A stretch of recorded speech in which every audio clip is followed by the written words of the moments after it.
नमस्कार, आप देख रहे हैं मिनी संसद और मैं हूं मनोज सुराजी। इस समय हम हैं फैशन के मेले में और फैशन के मेले में क्या है, भारत 24 के अंदर है हम, भारत टेक्स 24 के अंदर, और पूरी दुनिया को भारत का संदेश जा रहा है। पूरी दुनिया को भारत का संदेश साफ साफ जा रहा है कि फैशन के मुकाबले में भारत का कोई तोड़ नहीं है, कोई जोड़ नहीं है।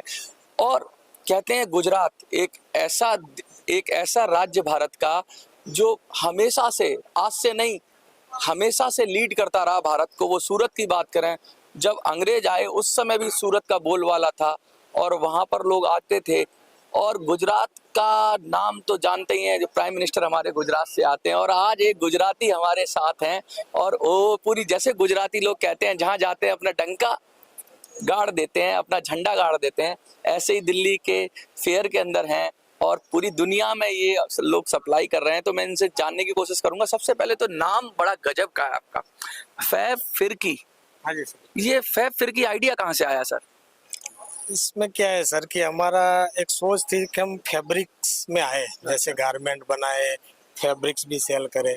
तो फैब्रिक से फैब लिया था और कपड़े का ही काम है। तो हमारे गुजराती में बोलते हैं फिरकी, यानी घुमाना। हाँ, तो कपड़ा ही जब पूरे वर्ल्ड में, इंडिया में सब जगह सेल करना है, तो फिर उस सोच से हमने फैब फिरकी रखा कि जैसे ही कपड़ा का काम है तो पूरे उसको, मतलब पहले ही सोच ये थी कि भारत में नहीं सिमटना, पूरी दुनिया में फिरकी, यानी कि एक पूरी दुनिया में चक्कर मारना है, कपड़ा पूरी दुनिया में घुमाना है। हाँ, अपना कपड़ा हम ऐसा बनाएंगे कि भारत में ही नहीं, पूरी दुनिया में डंका बजेगा। डंका बज रहा है फैब फिरकी का। आज सर प्रयत्न कर रहे हैं मोदी जी की, ये जो भारत टैक्स का भी बहुत सपोर्ट मिला हमें इसमें। पहले से हम थोड़ा थोड़ा एक्सपोर्ट तो कर ही रहे हैं, लेकिन ये फेयर से हमें लगता है कि कुछ नई बायर हमें ये नए मिले हैं। और जो कुछ हमारे हमें कमियां भी थी, जो प्रोडक्ट के रेंज हम जो कम बना रहे थे, वो भी अब आगे बढ़ाने की सोच रहे हैं। तो काफी सारा सपोर्ट मिला है सर। कहते हैं कि गुजरात जो डोमेस्टिक मार्केट में, उसमें तो लीड करता है गुजरात। गुजरात के प्रोडक्ट जब इंडिया में कहीं भी चले जाओ तो गुजरात का बोलबाला है, भाई गुजरात से माल आया है। बहुत बड़ा तबका है गुजरात का, व्यापारी वर्ग ही है गुजरात में ज्यादा, और खासकर कपड़ों में बात करें तो बड़ा नाम है गुजरात का पूरी। लेकिन गुजराती, हमने सुना है, ज्यादातर भरोसा करते हैं क्वांटिटी में। आप गजब के गुजराती हो जो कह रहे हो नहीं, अब हम क्वालिटी को भी देखेंगे और टॉप क्लास, टॉप एंड कपड़े बनाएंगे। सही है सर। देखिए, क्वालिटी तो हमारा पहले से ही एक वजूद रहा है, मकसद रहा है कि भाई कपड़ा जो है वो डेली पहनने वाली चीज है। हाँ, जैसे अच्छा खाना चाहिए वैसे अच्छा पहनना चाहिए, क्योंकि कपड़ा शरीर पे लगता है। तो अच्छी क्वालिटी देंगे तो अपने ही एक जो क्वालिटी बेस्ड प्रोडक्ट एक्सपोर्ट में जाएगी, तो हर कंट्री को लगेगा कि अभी इंडिया का अच्छा क्वालिटी वाइज फैब्रिक आ रहा है, कपड़ा आ रहा है। तो हम क्वालिटी पे तो पूरा फोकस, और मेन अभी सर्विस पे भी पूरा फोकस लगा रहे हैं सर। अच्छा, ये बहुत सारा सेगमेंट है कि इंडिया के लिए बनाना है, तो सोच ये रहती है कि प्राइस कम से कम रखो, कपड़े की क्वालिटी भी मेंटेन करो, लेकिन यहाँ तक रखो कि भाई ज़्यादा बिके। वॉल्यूम वाला महत्व ज़्यादा रहता है। हर व्यापारी की सोच ये रहती है कि भाई कम पैसे में ज़्यादा से ज़्यादा दिया जाए। लेकिन जब हम बाहर के तरफ सोचते हैं तो वो लोग कहते हैं नहीं, एक कॉम्प्रोमाइज नहीं होगा, ना कलर में कॉम्प्रोमाइज, ना कपड़े में कॉम्प्रोमाइज, ना फिटिंग में कॉम्प्रोमाइज। वो लोग कॉम्प्रोमाइज नहीं करते, पैसे कितने भी लो, लेकिन चीज मस्त चाहिए उनको। तो ये सोच भारत में भी आ रही है क्या? यस सर, 100% ये सोच हम पहले बनाते थे 1000 तक की रेंज।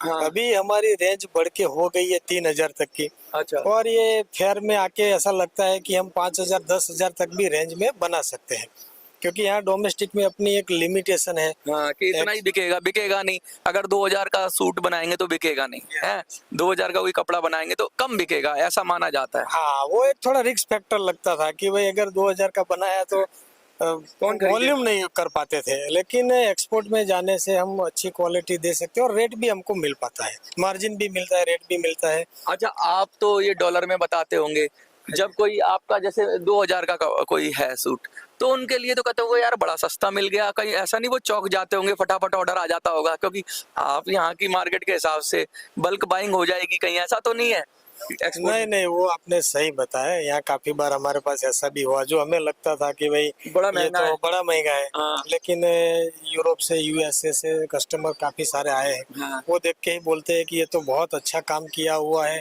हाँ। और सही में ये सस्ती चीज आप दे रहे हैं। हैंड वर्क भी है। हाँ, तो हमें एक एनर्जी मिलती है कि नहीं, हम सही दिशा में जा रहा है। मतलब अब तक जो आपका नजरिया था वो भारत तक था, लेकिन जब आपने ग्लोब को देखना शुरू किया तो क्या लगा कि बहुत बड़ा पोटेंशियल है पूरी दुनिया को भारत की तरफ से, क्योंकि हम बहुत कम मार्जिन पे काम कर रहे थे, लेकिन अब क्वालिटी के साथ करेंगे। और अपनी जर्नी के बारे में बताइए, क्योंकि आप, मुझे ये बैक पीछे से पता लगा कि आप एक शिक्षक भी रहे हैं, प्रिंसिपल भी रहे हैं, तो इस फील्ड में कैसे आना हुआ, अचानक कैसे आना हुआ?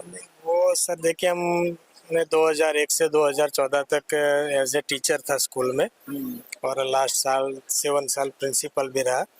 लेकिन वो क्या है कि एक ये बच्चों क्या के साथ सरकारी जुड़ा स्कूल में था। थे कि कोई प्राइवेट स्कूल था? नहीं नहीं, एक प्राइवेट स्कूल था। अच्छा। लेकिन तब हम क्या यूनिफॉर्म खुद बनाते थे। तो अच्छा। यूनिफॉर्म बनाते थे, फिर जो ट्रेडिशनल ड्रेसेस है वो हम रेंट पे देते थे। अच्छा। तो उसमें से कपड़े के साथ थोड़ा लगाव हुआ। फिर 2014 में हमने ये काम चालू किया, फैब्रिक की स्टार्ट की। उसमें हमने सोचा कि पहले हम ड्रेस मटेरियल बेचते थे, फिर धीरे धीरे रेडीमेड का कॉन्सेप्ट ज़्यादा हुआ, सिला हुआ कपड़ा लोगों को ज़्यादा पसंद आया। तो उस हिसाब से पूरी जर्नी ये 2001 से लेके अभी तक हमारी चल रही है। और आपने जो पोटेंशियल के बारे में बताया, तो सर ये पहले सोच हमारी जो इंडिया तक सीमित थी, वो अब सीमित नहीं रही है।